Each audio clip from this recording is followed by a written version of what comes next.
PUC result ಹೊರಬಂದಿದೆ. ಈ ಬಾರಿ ದಾಖಲೆಯ ಫಲಿತಾಂಶ ಕೂಡ ದಾಖಲಾಗಿರುವಂತದ್ದು. ಈ ಬಾರಿಯೂ ಕೂಡ ನಮ್ಮ ಹೆಣ್ಣು ಮಕ್ಕಳೇ ಸ್ಟ್ರಾಂಗ್ ಗುರು.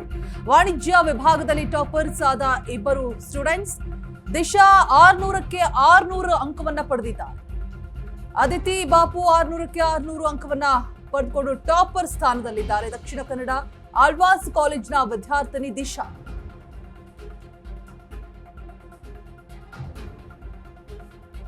PUC result ಹೊರಬಂದಿದೆ. ಈ ಬಾರಿ ದಾಖಲೆಯ ಫಲಿತಾಂಶ. ಈ ಬಾರಿಯೂ ಕೂಡ ನಮ್ಮ ಹೆಣ್ಣು ಮಕ್ಕಳೇ ಸ್ಟ್ರಾಂಗ್ ಗುರು.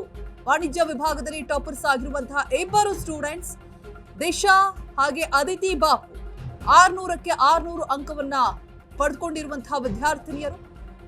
ದಕ್ಷಿಣ ಕನ್ನಡ ಆಳ್ವಾಸ್ ಕಾಲೇಜಿನ ವಿದ್ಯಾರ್ಥಿನಿ ದಿಶಾ, ಬೆಂಗಳೂರಿನ ಜೈನ್ ಕಾಲೇಜಿನ ವಿದ್ಯಾರ್ಥಿನಿ ಅದಿತಿ ಬಾಪು. ಕಲಾ ವಿಭಾಗದಲ್ಲಿ ಇಬ್ಬರು ವಿದ್ಯಾರ್ಥಿನಿಯರು ಕೂಡ ಟಾಪರ್ ಆಗಿದ್ದಾರೆ.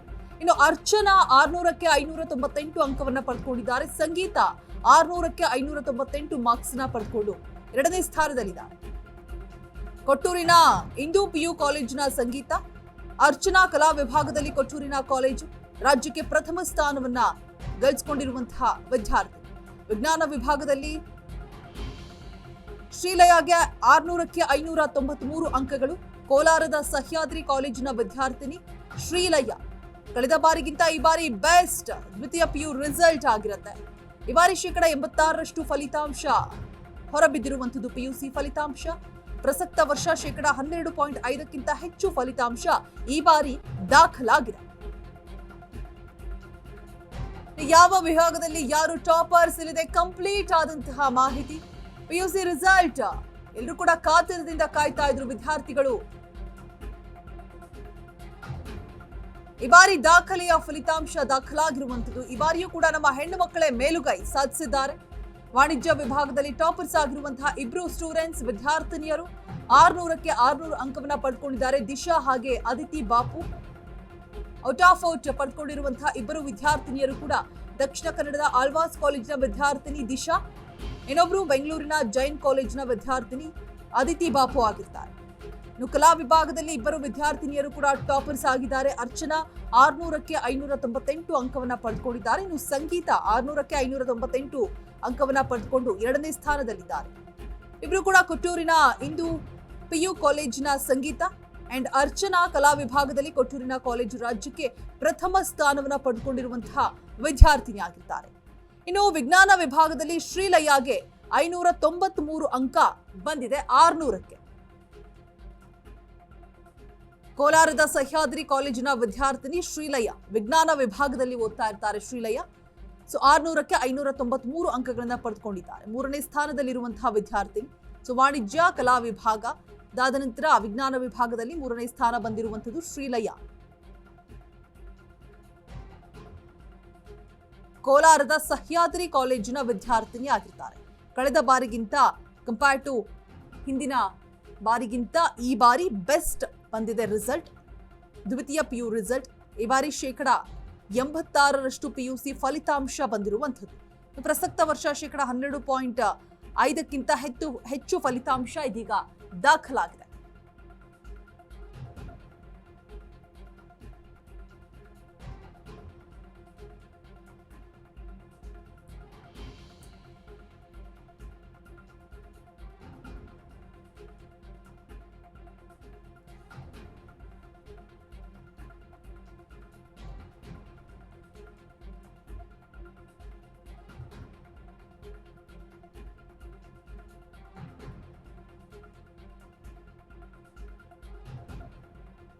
ಫೈನಲಿ ಪಿಯು ರಿಸಲ್ಟ್ ಹೊರಬಿದ್ದಿದೆ.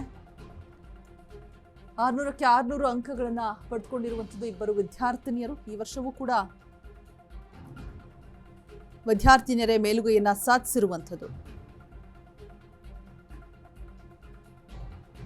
ಮಧ್ಯಾಹ್ನ 3 ಗಂಟೆಗೆ ಅಧಿಕೃತವಾಗಿ ಪ್ರಕಟವಾಗಿರುವಂತಹ ಫಲಿತಾಂಶ.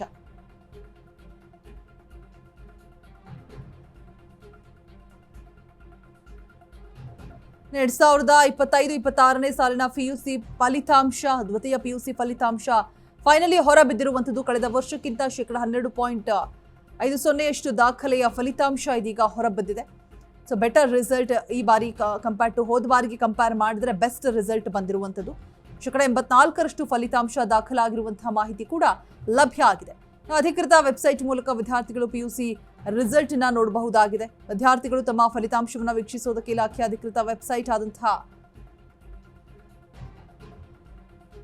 kyaresults.in ಭೇಟಿ ನೀಡಬಹುದು. ಇಲ್ಲಿ ಫೈನಲಿ ಫಲಿತಾಂಶ ಹೊರಬಿದ್ದಿರುವಂಥದ್ದು. ಈ ಬಾರಿಯ ಪಿಯುಸಿ ಫಲಿತಾಂಶದಲ್ಲಿ ಉಡುಪಿ ಹಾಗೆ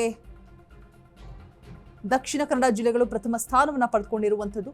ಉಡುಪಿ ಮತ್ತು ದಕ್ಷಿಣ ಕನ್ನಡ ಜಿಲ್ಲೆಗಳು ಮುಂಚೂಣಿಯಲ್ಲಿ ಇದ್ದಿದ್ದು. ಇನ್ನು ಅತ್ಯಧಿಕ ಪಾಸ್ ಪ್ರಮಾಣ ದಾಖಲಿಸಿ ಬೆಂಗಳೂರು ನಗರ ಮತ್ತು ಮೈಸೂರು ಜಿಲ್ಲೆಗಳು ಕೂಡ ಉತ್ತಮ ಸಾಧನೆಯನ್ನು ತೋರಿದೆ.